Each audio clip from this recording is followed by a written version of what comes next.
माननीय मोदी जी के निधन पर शोक व्यक्त किया। माननीय मोदी जी के निधन पर शोक व्यक्त किया। माननीय मोदी जी के निधन पर शोक व्यक्त किया। छत्तीसगढ़ में एक बार फिर कांग्रेस और बीजेपी के बीच ट्विटर वार देखने को मिल रहा है। दिल्ली में आयोजित हल्ला बोल रैली में कांग्रेस नेता राहुल गांधी आटे के साथ लिटर का उपयोग कर बैठे। उन्होंने भाषण में अपनी गलती सुधार ली, लेकिन ये बीजेपी के लिए अवसर बन गया। बीजेपी नेताओं ने सोशल मीडिया पर उन्हें ट्रोल करना शुरू कर दिया। रमन सिंह ने भी ट्वीट करते हुए लिखा कि BHEL से मोबाइल बनाने वाले राहुल बाबा अब आटा लीटर से ले रहे हैं। तो वहीं सीएम भूपेश बघेल ने कहा कि रमन सिंह तो जीते जी पीएम को श्रद्धांजलि दे डाले थे। भारतीय जनता पार्टी उसी से ज़्यादा परेशान है, सबसे ज़्यादा परेशान वही है। महंगाई का मुद्दा था, लेकिन राहुल जी के बयान के एक लाइन एक शब्द पकड़ ली, जिसके उन्होंने तुरंत सुधार लिया। लेकिन जो बोले हैं विषय उसके बारे में नहीं बोलेंगे। लेकिन प्रधानमंत्री जी 600 करोड़ मतदाता बोले हैं, यहाँ जीते जी हमारे प्रधानमंत्री जी का को श्रद्धांजलि दे दिया रमन सिंह जी मुख्यमंत्री रहते। भारतीय जनता पार्टी का भी संज्ञान लेगी इसमें। वहीं सीएम भूपेश के बयान पर पूर्व सीएम रमन सिंह ने पलटवार किया। उन्होंने कहा कि राहुल के बयान से पता चलता है कि राहुल गांधी की बुद्धिमत्ता का IQ लेवल क्या है। जो व्यक्ति अपने भाषण में आटा को लीटर से तोपता है, और भूपेश बघेल जब आए दिल्ली से प्रेस कॉन्फ्रेंस यहाँ एयरपोर्ट में जब बात की, भूपेश बघेल भी आटा को लीटर से ही बोल रहे थे। तो ये असर है राहुल गांधी की बुद्धिमत्ता का, और राहुल गांधी के किस लेवल के व्यक्ति हैं। राहुल गांधी के बयान को बीजेपी जमकर वायरल कर रही है, तो वहीं कांग्रेस भी रमन सिंह के दिए गए बयान को ट्वीट कर बीजेपी को उनकी गलती याद दिला रही है। अब देखना होगा ट्विटर से शुरू हुई सियासत कितने दूर तक जाती है। कुलेश्वर पांडे, बंसल न्यूज, रायपुर। आने वाला विधानसभा चुनाव हो या लोकसभा चुनाव, कहा जा रहा है कि चुनाव सोशल मीडिया से ही लड़ा जाएगा। कोरोना काल में इसका उदाहरण भी हमने बखूबी देखा है। जाहिर सी बात है कि 2023 का चुनाव हो या 2024 का, जितनी तैयारियां जमीनी स्तर पर हो रही हैं, उतनी ही तैयारी तकनीकी स्तर पर भी। जाहिर सी बात है कि यह तकनीक ट्रोलर्स के बगैर कामयाब तो नहीं होगी। एक चूक पर ट्रोल होना, एक आरोप पर उसकी कमियां ढूंढना, सोशल मीडिया पर मीम्स बनाना, और भी ऐसे कई जरिए हैं जिसके जरिए पॉलिटिकल पार्टियां अपना हित साधने में जुटी हुई हैं। हालांकि इसकी बानगी हम पिछले कई सालों से देख रहे हैं, लेकिन अब चुनाव में भी इसका बड़े पैमाने पर इस्तेमाल होना तय माना जा रहा है। दरअसल हम बात आज ट्रोलर्स की इसलिए कर रहे हैं क्योंकि दिल्ली की सभा में राहुल गांधी की एक छोटी सी चूक ने पूरे देश में उनको ट्रोल कर दिया। जवाब में आज से करीब 5 साल पुराना वीडियो कांग्रेस ने पोस्ट कर उसका जवाब दिया। नमस्कार, आज का मुद्दा में आप सभी का स्वागत है। मैं हूं आदित्य नामदेव। यूं तो लाख दुहाई दी जाती रही कि तकनीक का इस्तेमाल हमेशा सही तरीके से सही कामों के लिए होना चाहिए, लेकिन सवाल इस बात का है कि पॉलिटिकल पार्टी ही ट्रोलर्स की आड़ लेकर अपना हित साधने जाएगी तो फिर ऐसी गंदगी को साफ कौन करेगा। आज चर्चा इसी विषय पर कि ट्रोलर्स आने वाले दिनों में कहीं टेंशन तो नहीं बन जाएंगे। हमारे साथ बातचीत करने के लिए 3 बेहद खास मेहमान मौजूद हैं। हमारे साथ मौजूद है धनंजय सिंह ठाकुर जी, नमस्कार, प्रवक्ता हैं कांग्रेस पार्टी के, बहुत स्वागत करता हूं मैं उनका। हमारे साथ नवीन मार्कंडे जी मौजूद हैं, पूर्व विधायक हैं भारतीय जनता पार्टी से। हमारे साथ PC रथ साहब मौजूद हैं, राजनीतिक विश्लेषक हैं, बहुत स्वागत करता हूं मैं उनका। सबसे पहले रथ साहब के पास ही चलता हूं। रथ साहब, ये तकनीक का इस्तेमाल हो रहा है, विजुअल कुछ और दिखाए जाते हैं, पीछे से साउंड कुछ और आ जाता है, राहुल गांधी बोलते कुछ हैं, वीडियो पीछे कहीं और से लगा दिया जाता है, ये पीछे आवाज इधर से उधर हो जाती। सोशल मीडिया आने वाले समय में रथ साहब कहीं जहर तो नहीं बन जाएगा इस पूरी पीढ़ी के लिए? क्योंकि 2023-2024 दोनों का हम चुनाव देख रहे हैं। कितना लगता है कि ये ट्रोलर्स आने वाले चुनाव को प्रभावित कर सकते हैं रथ साहब? जी, सोशल मीडिया आज के दौर में बहुत पावरफुल है, इससे कोई इनकार नहीं कर सकता। 2014 का चुनाव जो मोदी जी ने जीता था, वो सोशल मीडिया पे अपनी एक ट्विटर पे ढेर सारे फॉलोअर्स जो बाद में सही गलत साबित हुए, अलग अलग तरह के वो सारी बातें जो कही जाती, लेकिन कुल मिलाकर के सोशल मीडिया के सहारे ही ये चुनाव जीता गया था। और उसके बाद 2019 में भी उसका काफ़ी ज़्यादा योगदान रहा सरकार बनने में। तो ये हर राजनीतिक दल पहले जो कैडर रखती थी अपने वार्ड स्तर पर संपर्क करने के लिए, उसके साथ साथ आजकल ये ज़रूरी हो गया है कि IT सेल और बहुत बड़े पैमाने पर पूरी आईटी आर्मी खड़ी की जाती है, जिससे पूरा एक माहौल बनाया जाता है। और ये माहौल निश्चित रूप से वो पार्टियां ज़्यादा बना पाती हैं जिनके पास सोर्सेज ज़्यादा होते हैं, जिनके पास कारपोरेट का सपोर्ट ज़बरदस्त होता है और जिनको सबसे ज़्यादा चंदा मिलता है।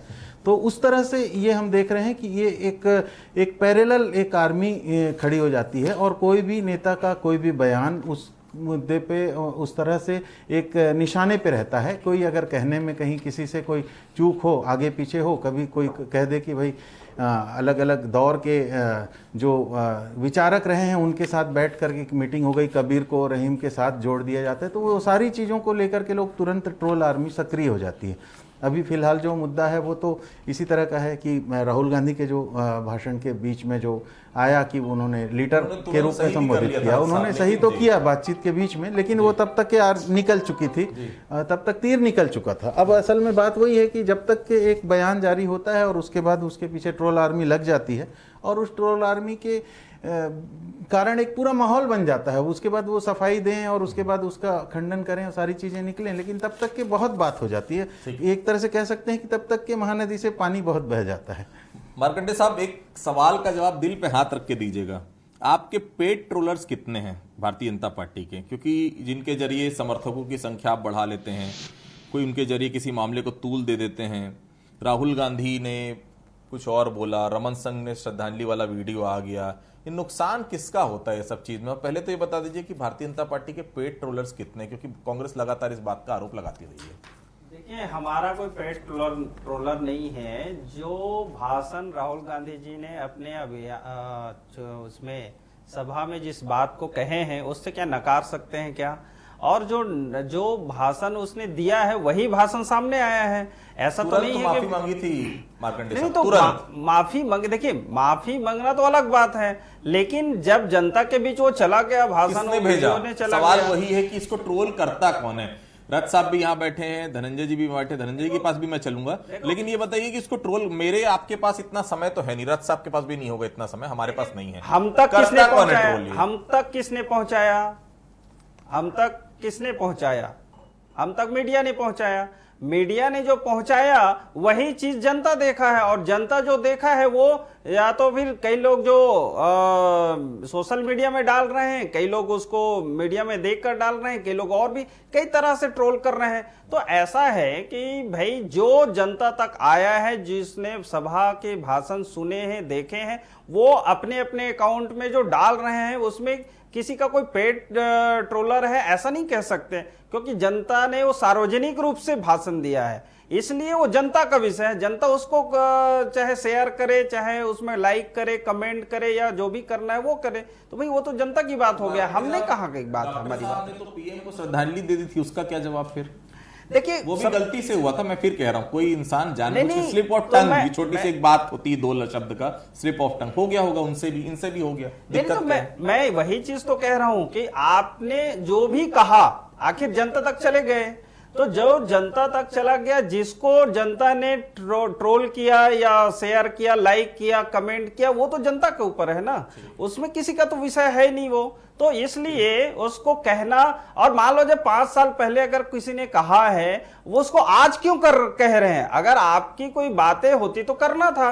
आज जब आप महंगाई के विषय पर आंदोलन कर रहे हैं और आज आपके भाषण आया है, क्योंकि आपका कंसंट्रेशन महंगाई पर नहीं है, आपका कंसंट्रेशन होता तो ऐसी गलतियां भी नहीं होती। मैं बात करता हूं धनंजय साहब, राहुल गांधी जी को ट्रोल किया गया, ठीक है, आप तो गांधी जी को मानने वाले लोग हैं। गांधी जी कहते हैं कि आपको कोई एक झापड़ मारे तो दूसरा गाल आप आगे कर दीजिए। राहुल गांधी ने अगर कुछ गलत किया था, गलत बोला था, तो उसका सही भाषण डाल देते। अब आप 5 साल पुराना रमन सिंह का भाषण डाल रहे हैं, तो फिर अंतर क्या रह गया भाई साहब भारतीय जनता पार्टी और कांग्रेस में? धनंजय जी, आपने बहुत बढ़िया सवाल पूछा है। गांधी जी निश्चित तौर पर कहें कि हमें अहिंसा के मार्ग में चलना है, और लोगों के जो दुर्व्यवहार है उसका जवाब दुर्व्यवहार से नहीं देना, और कांग्रेस पार्टी इसी पर चलती है। आप देखेंगे कांग्रेस पार्टी के द्वारा एक बहुत बड़ा आंदोलन, जो देश की जनता की समस्या है, महंगाई पर एक आंदोलन किया गया, और कांग्रेस के पूर्व राष्ट्रीय अध्यक्ष सांसद आदरणीय श्री राहुल गांधी जी ने जो देश की समस्या है, क्योंकि समस्या क्यों है भी आप थोड़ा सा अपन 2 सेकंड में चर्चा कर लेते हैं, कि यही श्री नरेंद्र मोदी जी है और यही भारतीय जनता पार्टी है जो 2014 के चुनाव में देश की जनता से वादा किया था कि उनकी सरकार बनती है तो वो 100 दिनों में महंगाई कम करेंगे। क्योंकि मनमोहन सिंह की सरकार के दौरान जब 410 रुपये में रसोई गैस का सिलेंडर मिलता था ना आदित्य जी, तो वही भारतीय जनता पार्टी उसका विरोध करती थी। आज स्थिति ये है कि अभी तो कल की खबर मैंने कहीं देखा है कि आप रेलवे स्टेशन में अगर शौचालय का भी उपयोग करते हैं, वहाँ अगर बाथरूम करने जाते हैं तो भी 12% GST मोदी सरकार को आपको देना पड़ेगा। अगर कोई कवि कविता पाठ करता है तो भी उसको 12% GST देना पड़ेगा। सोचिए क्या स्थिति है। कफन से लेकर इलाज तक GST नरेंद्र मोदी जी की सरकार ले रही है। पेट्रोल डीजल के दाम हो, चाहे आटा के दाम हो, चाहे सारे चीज़ के दाम है, सरसों तेल की लीटर की बात कर लूँ मैं, तो लगातार वो चीज़ें देश की जनता और कांग्रेस एक मजबूती के साथ आवाज देश की जनता को उठाई। अब राहुल गांधी जी की भाषण अगर आप देखते हैं तो कंटिन्यू ने कहा कि पेट्रोल के लीटर के भाव की तुलना की जो मनमोहन सिंह की सरकार के दौरान की और वर्तमान में नरेंद्र मोदी जी की सरकार के दौरान की। स्वाभाविक सी बात है, फ्लो में बोलता है तो लीटर बोलने के बाद उन्होंने तुरंत कहा कि केजी। सवाल यहाँ पर यह उठता है कि जो भारतीय जनता पार्टी जो लगातार देश की जनता की तकलीफों को नकार रही है, उनको ये लगता है कि ये महंगाई में अगर उन्होंने आटे के में शुरुआत में लीटर का जो केजी कहा है तो उन्होंने तो 22 रुपये और 40 रुपये की बात कहा है कि 22 रुपये में पूर्व मिलता था, आज 40 में मिलता है। और आपको लीटर को अगर आप लेकिन बीजेपी सुनिए ना, दूसरी बात मैं कह रहा हूं ना, क्योंकि जनता का ध्यान भटकाना। लेकिन इस पूरे प्रकरण में आप देखेंगे कि भारतीय जनता पार्टी का पर्दाफाश हो गया, क्योंकि इनके 2 रुपए प्रति टोलर जो लोग हैं, आपको याद होगा योगी जी ने उत्तर प्रदेश में कहा था, योगी जी ने कहा था उत्तर प्रदेश में कि 2 रुपए प्रति टिप्पणी दिया जाता है और 2 रुपए प्रति ट्रोलर को दिया जाता है, चाहे वो रिट्वीट करे फेसबुक में या सॉरी माफ कीजिएगा उसमें ट्विटर में जाके या इंस्टाग्राम में करे या तो फेसबुक में कमेंट्स करे भद्दा भद्दा, 2 रुपए प्रति ट्विटर। ये इनकी ही सरकार के मुखिया हैं उत्तर प्रदेश में, उन्होंने कहा था। हमने कभी नहीं कहा कि, हमने हमेशा कहा है कि बोलते बोलते भाषाओं में कभी कभी कुछ त्रुटियां हो जाती है, हम मानवीय त्रुटि मानते हैं इसको, और उसमें संशोधन होता है। क्योंकि भारतीय जनता पार्टी को नाकामी छुपाना नरेंद्र मोदी जी का। अब आज तो देश की जनता उस भारतीय जनता पार्टी के नेताओं के चरित्र देख के उपहास उड़ा रही ना, वो तो महंगाई पे बात कर रहे हैं भाई, आप लीटर और किलो में फंसे हुए हैं।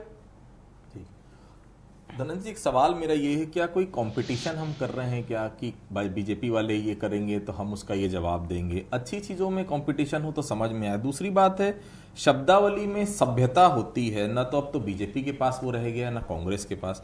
आने वाली पीढ़ी को ऐसा नहीं हम नफरत की राजनीति में ढकेल रहे हैं, क्योंकि आप ही दारोमदार लेते हैं कि हम गलत दिशा में कभी राजनीति नहीं करेंगे। ट्रोल अगर भारतीय जनता पार्टी कर रही, नफरत की राजनीति कर रही, तो उस नफरत की राजनीति का जवाब हम शांति से देंगे, गांधीवादी विचारधाराओं से देंगे। लेकिन सवाल यही कि जब पीएससी का यूपीएससी का सवाल आता होगा, रथ साहब सुनिएगा मैं जो पूछ रहा हूं, राहुल गांधी ने महंगाई की रैली कहां की है, ये सवाल आएगा जब कोई एक पीएससी एस्पिरेंट है या यूपीएससी एस्पिरेंट है, जब ये गूगल में सर्च करेगा ना भाई साहब, तो ये रैली तो बाद में आएगी, पहले ये आएगा कि वो आटे वाला बयान आ जाएगा। तो हम क्या सिखाना चाह रहे हैं? नवीन जी आपसे भी पूछूंगा ये सवाल, क्या यही हम आने वाली जनरेशन को देना चाह रहे हैं? कहां जा रही है राजनीति? आने वाला जो शख्स है, जो युवक है, वो तो राजनीति से अगर कोई अच्छा आदमी है तो कभी जीवन में नहीं राजनीति में आना चाहेगा। कब उसका चरित्र हनन हो जाए, कब किस प्रकार की चीजें आ जाए, क्या सही दिशा में जा रहे हैं धनंजय जी हम? देखिए, आपने एक बहुत अहम सवाल पूछा है और बहुत मजबूत सवाल पूछा है।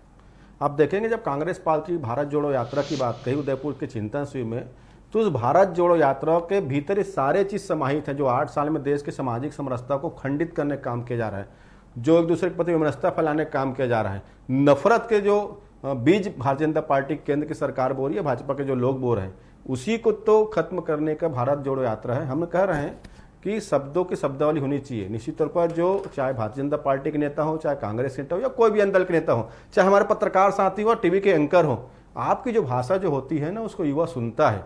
आप उनके लिए एक मार्गदर्शक की तरह होते हैं। अगर आपकी भाषा में संयमता नहीं है, आपकी भाषा में शालीनता नहीं है, आपके भाषा में संदेश नहीं है, तो मुझे ऐसा नहीं लगता कि इस प्रकार के लोगों को अपनी जनप्रतिनिधि होने की बात करनी चाहिए। अब लगातार देखेंगे कांग्रेस के नेताओं को, जब से नरेंद्र मोदी जी 8 साल में सरकार बनी हुई है, सदन में कहा गया था श्री नरेंद्र मोदी जी के द्वारा, एक महिला जब सदन में हंस दी तो उसके पर महाभारत या रामायण से उसकी तुलना उन्होंने किया था।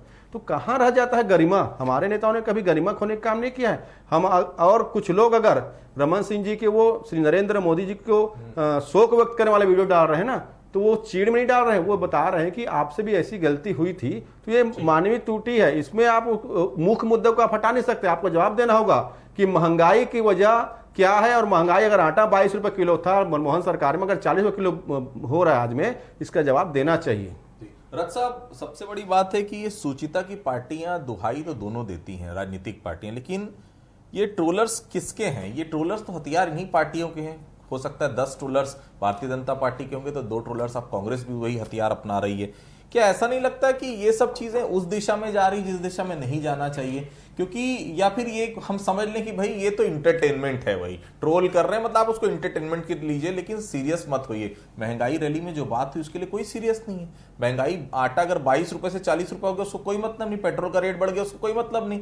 लोग जो है आदिवासी इलाकों में बाकी जगह जो रसोई गैस हमने दिलवाई थी उस समय वो कोई रिफिल नहीं करा रहा है, उसमें इसके बारे में कोई डिस्कशन नहीं। डिस्कशन हो रहा है ट्रोल कि लीटर क्यों हो गया, किलोग्राम क्यों नहीं था। डिस्कशन का टॉपिक ही बदल गया।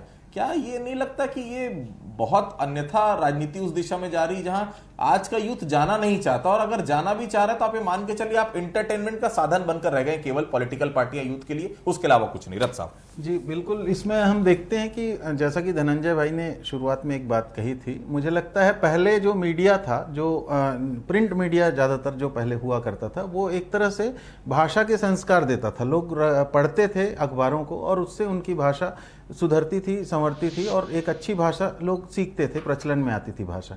लेकिन अब जो इलेक्ट्रॉनिक मीडिया में जिस तरह से बहसों का स्तर गिरा है और जिस तरह से ओवरऑल मीडिया में लोग भाषा को लेकर के उस तरह से स्तर को कायम नहीं रख पाए हैं, तो राजनीतिक दलों में तो पतन है ही।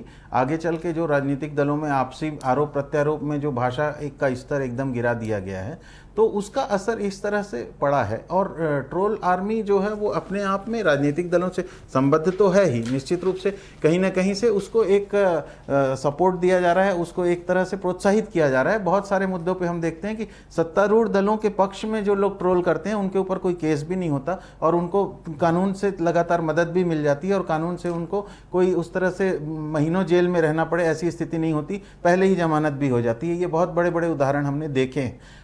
और दूसरी बात ये कि जैसे पिछले दिनों प्रधानमंत्री को वो मुफ्त में योजनाएं जो बढ़ती है उसको लेके रेवड़ी करके जो उन्होंने मुफ्त की रेवड़ी करके कहा था, उस पर वो ट्रोल हुए थे। और बहुत सारे लोगों ने ये भी कहा था कि कॉर्पोरेट के जो 10 लाख रुपए का जो छूट मिलता है, कॉर्पोरेट टैक्स जो कम किए गए, वो सब क्या है, वो भी तो रेवड़ी है एक तरह से। तो ये आरोप प्रत्यारोप चलते रहेंगे। लेकिन ये जो स्लिप ऑफ टंग वाली बात है, ये कई बार कई नेताओं के मुंह से होने लगी है, क्योंकि ये जन मीडिया का समय है, इलेक्ट्रॉनिक मीडिया हर जगह मौजूद है, तो इस कारण बोलने में सतर्कता जरूरी है और साथ ही साथ उसको लेकर के वितंडा भी खड़ा किया जाना उचित नहीं है। मार्कंडे साहब, चुनाव भी आपने लड़ा है, विधायक भी रहे और अगली बार हो सकता है सब कुछ ठीक रहा तो फिर टिकट आपको मिलेगी। जब हम भाषण देते हैं, जब बहुत सारी चीजें होती, कई बार हमारे मुंह से भी कुछ चीजें ऐसी निकल जाती, लेकिन तत्काल उस चीज को अगर सही कर लिया जाता है तो वो चीज खत्म मानी जाती है, ऐसा लगता था मुझे, लेकिन ऐसा है नहीं। एक छोटी सी चूक जो महंगाई की रैली थी, वो महंगाई की रैली ना होकर वो आटा किलो और लीटर में बदल कर रह गई।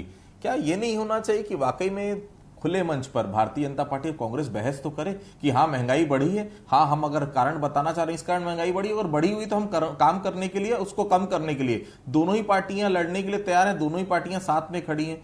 क्या ये टॉपिक जो है ट्रोलर्स, ट्रोल होना, ये बहस का मुद्दा होना चाहिए? मार्कंडे साहब देखिए नामदेव जी, आपने जो बातें कहे हैं मैं मानता हूं और वो तो सब मानेंगे कि भाई मानवीय त्रुटि अपने शब्दों में कुछ ना कुछ होता है। लेकिन अब प्रश्न ये है कि और भी कई नेता जैसे अलग अलग समय में अपने उनसे मानवीय भूल हुई होगी, लेकिन ट्रोल क्यों नहीं हुए अन्य नेता? इसका मतलब ये है कि आप शुरू से राजनीति में देख रहे हैं कि राहुल गांधी जी का शुरू से अब तक की जितनी भी भाषण और जितने भी उनके वर्किंग है, उसमें कहीं ना कहीं वो चाहे सदन में हो, चाहे मीडिया में हो, चाहे अन्य जगह पर वो ट्रोल होते हैं। क्यों होते हैं भाई? क्यों? मान लो अगर राजनीति कर रहे हैं तो राजनीति कर रहे हैं तो अपने कमांड विषयों पर और अध्ययन करके उन जिस क्षेत्र पर आपको स्पीच करना है उस क्षेत्र पर आपको अध्ययन करके बोलना चाहिए। और आप जो है यहां से वहां तक, अब आप देख रहे होंगे कि एक शब्द उनको कितना ट्रोल किए, लेकिन ये ट्रोल जो है अन्य कई लीडर्स जो है अलग अलग जगहों में, जैसे सोनिया गांधी जी अपने भाषण में जैसे जैसे तेलंगाना है तेल लगाना ऐसा बोल दिए। जैसे मान लो जो धूप में उस समय जैसे धूप थी और बरसात की बात कर दिए। तो ऐसे पुराने भी उनके है ऐसे शब्द भाषण का। लेकिन मेरे कहने का मतलब है कि उनकी भी भाषण तो रहा, लेकिन वो ट्रोल तो नहीं हुई ना। लेकिन ये क्यों ट्रोल हो रहे हैं आप बहुत बारीक से देखेंगे इनके सारी स्पीच को तो, और सदन में भी वहां लोकसभा के सदन में भी ये ट्रोल हो रहे हैं ना, और खुद ही कह रहे हैं सॉरी मैडम, सॉरी सर। अब मैडम है वहां जो मैडम है स्पीकर मैडम, तो उसको सर बोल रहे हैं। तो ऐसे कई समस्याएं ऐसी होती है, उसके कारण से आज ये इतने ट्रोल हो रहे हैं। रही बात भारत जोड़ो अभियान की जो बातें हैं, भारत जोड़ो अभियान आप कोई भी अभियान चलाइए, लोकतंत्र में आप स्वतंत्र हैं, अच्छी बात है। लेकिन आप कभी इतिहास जाकर देखिए ना कि भाई जब भारत और चीन की जब बातें हुई और उस समय जो यूएनओ में मान लो जो स्थायी सदस्यता की बात आई, तो उस समय नेहरू जी ने चीन को हिंदी चीनी भाई भाई करके सदस्यता उनके फेवर कर दिए, जबकि उस समय हमारे भारत ही हो जाता। और जब वो लड़ाई में जो है हमारा जो भारत का जो 62 की जो लड़ाई है उसमें भारत का हिस्सा कहां चला गया, चीन में चला गया। तो ये उस समय की जो सरकार थी वो क्या कर रही थी। तो आज अगर ये भारत जोड़ो अभियान, जैसे धारा 370 की बात थी, तो 2 विधान 2 प्रधान 2 निशान की क्यों आपकी आवश्यकता पड़ी, जब भारत अगर एक हो गया है। तो इसका मतलब है कि आपने आज भारत जोड़ो अभियान चला रहे हैं, लेकिन आपने तो भारत तोड़ो अभियान पहले ही कर चुके हैं। तो इसका असर जनता के बाद कैसे होगा। तो इसका मतलब है कि आपके जो कथनी और करनी में, अब मान लो महंगाई की बात कर रहे हैं, तो छत्तीसगढ़ में जब केंद्र सरकार ने वेट टैक्स में 9-10 रुपए जब कम किया जीएसटी में, तो ये यहां पर छत्तीसगढ़ में वेट टैक्स क्यों कम नहीं किया। आज करीब इस वर्ष जो वेट टैक्स में केवल ईंधन पेट्रोल और डीजल पर ही करीब 7,000 करोड़ रुपया उसमें कलेक्शन हुआ है, कहां, छत्तीसगढ़ में। तो मेरे कहने का मतलब है जब आप उतना कलेक्शन आपने क्यों कर रहे हैं भाई, जब उसमें आप जो है जो वेट टैक्स कम किए रहते तो जनता को लाभ मिलती। तो इसका मतलब है महंगाई का जो है मार्ग जो है सरकार जिम्मेदार है। केवल राज्य सरकार जिम्मेदार है। मार्कंडेय साहब 50 रुपए आप बढ़ाएं और बोले कि 2 रुपए कम कर दो, चलिए केवल आप ही जिम्मेदार है। धनंजय जी जवाब दीजिए। अच्छा लगा कि मार्कंडेय जी ने विस्तार से बात किया, 2-3 सवाल किए, जवाब दूंगा, उम्मीद करेंगे सुनने की क्षमता रखेंगे। यही वो कांग्रेस पार्टी है जिसने देश की आज़ादी लड़ने का काम किया। और जब देश आज़ाद हुआ ना मार्कंडेय जी, इस देश में 556 रियासत हुआ करते थे। उन रियासतों को एक साथ जोड़ के अखंड भारत किसी ने बनाया तो कांग्रेस पार्टी ने बनाया। आप चीन की बात कर रहे थे, निश्चित तौर पर चीन के साथ युद्ध हुआ था और युद्ध के बाद भी जो समस्या उत्पन्न हुई थी उसको हमें स्वीकार किया था। आज क्या हुआ है, चीन लाल आंख दिखा रहे हो, नरेंद्र मोदी क्यों जबान से बात नहीं निकल पा रहे उनका। चीन के जो प्रमुख आते हैं उनको नरेंद्र मोदी जी भारत में झूला झूलाते हैं, आज क्यों आप उससे बात नहीं करते, जब आपको सैटेलाइट में पूरा चीज मिल रहा है कि चीन किस किस जगह भारत में अतिक्रमण कर रहा है, कहाँ कहाँ पे ओवरब्रिज बना रहा है, कहाँ कहाँ फ्लाईओवर बना रहा है, कहाँ कहाँ बुलडोजर चला रहा है। तीसरी बात, आपने राहुल गांधी की बात कहा था कि राहुल गांधी जी को क्यों ट्रोल किया जाता है। आदित्य जी, क्योंकि राहुल गांधी जी नरेंद्र मोदी सरकार के गलत नीतियों का विरोध करते, चाहे सदन में हो चाहे सड़क में हो, और उसका जवाब केंद्र सरकार नहीं दे सकती। ट्रोल करके कुछ दिन तक किसी का आप उपहास उड़ा सकते हैं। आज स्पष्ट हुआ है देश में जब कोरोना संकट काल के विषय में राहुल जी ने कहा था, यही भारतीय जनता पार्टी ने ट्रोल कराया था। जब किसानों के आंदोलन 3 कृषि कानून का विरोध किया तो इन्होंने उसका उपहास होने कहा था। आज महंगाई की हम बात करते हैं। मार्कंडेय जी कह रहे थे कि छत्तीसगढ़ ने वेट कम करने का काम नहीं किया। रमन सिंह तो 25% वेट लेते थे जब उनकी सरकार थी, आज 23% वेट है डीजल पेट्रोल पर। और जब मनमोहन सिंह की सरकार थी तो पेट्रोल पर 9 रुपए के करीब था और डीजल पर 3 रुपए करीब साइड रेट था। 32 रुपए 33 रुपए किसने किया, श्री नरेंद्र मोदी ने किया। आप 15 रुपए घटाने के बाद भी आज उस सरकार के दौरान से दोगुना टैक्स वसूल रहे हैं। और मूतने पर टैक्स, सबसे शर्म की बात है, 12% जीएसटी, उसमें कवि पे 20% 12% जीएसटी, कफन पर जीएसटी, अगर कोई अस्पताल पे इलाज करा रहा है उस पर जीएसटी, रोड पे चले जाओ तो गडकरी को टोल टैक्स, और उसके साथ साथ सबसे बड़ा देखें दवाइयों में 30% की बढ़ोतरी। अरे महंगाई पर कम कर दीजिए ना, सुन लीजिए ना, महंगाई कम कर दीजिए ना। आटा का कीमत 22 से 40 हो गया ना, उसको आप 22 पे क्यों नहीं ले आते? उसको 40 को 22 पे क्यों नहीं ले आते आप उसको? भाई मैं यहाँ हूँ ना, आप हिस्सेदारी है ना, आप घोषणा करोगे क्या आपको टैक्स में से कुछ पैसा नहीं चाहिए? चौहान सरकार से 6% डाउन आ गई। आप लगातार जारी है, लेकिन एक बात बिल्कुल साफ है, जिस तरह से ट्रोलर्स किसी भी छोटे से मुद्दे को बना दे रहे हैं, आने वाले समय में दोनों ही पॉलिटिकल पार्टियों को सोचना चाहिए कि आखिर आप यूथ के सामने क्या इमेज लेकर जा रहे हैं। क्या वो यूथ राजनीति में कभी भविष्य में आना चाहेगा, या फिर आपके इस प्रकार के मुद्दे जो आप ट्रोल करते हैं वो उसके लिए केवल एंटरटेनमेंट का साधन ही रह जाएंगे। तो आज के मुद्दे में आप सभी लोग हमारे से जुड़े, आप सभी लोगों को बहुत बहुत धन्यवाद। तो आज के मुद्दे फिलहाल इतना ही, कल किसी अन्य मुद्दे पर फिर से मुलाकात होगी, तब तक के लिए बहुत बहुत धन्यवाद।